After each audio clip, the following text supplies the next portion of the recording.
everyone.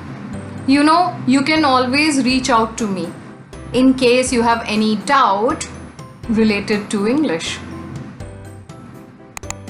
Have you understood what I am going to tell you about today?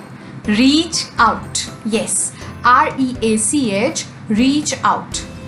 This reach out has two meanings broadly. First meaning is when you try to communicate with someone. This communication can take place in form of emails or phone calls also.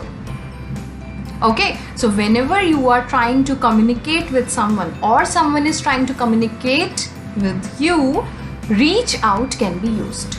For example, I tried to reach out to my boss, but he doesn't have enough time to discuss my trivial issues.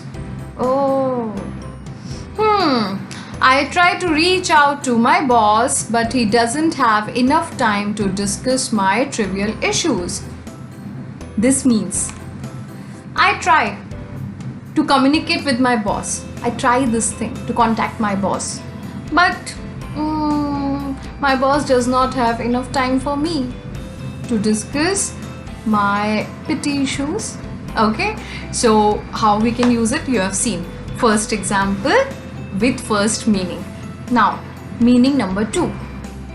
Reach out also means to offer help or assistance or support to someone. So when someone is offering help to someone, reach out can be used. For example, I have tried reaching out to my colleague, but he doesn't want any kind of help.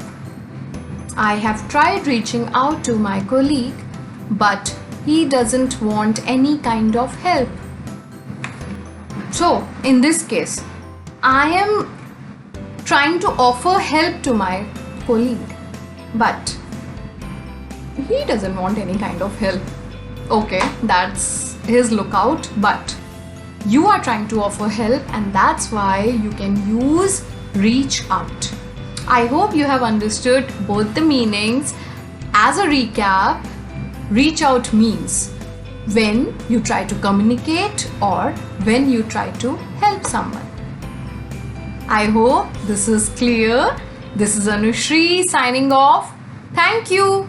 And yes, don't forget, you can always reach out to me in the comment section. Thank you.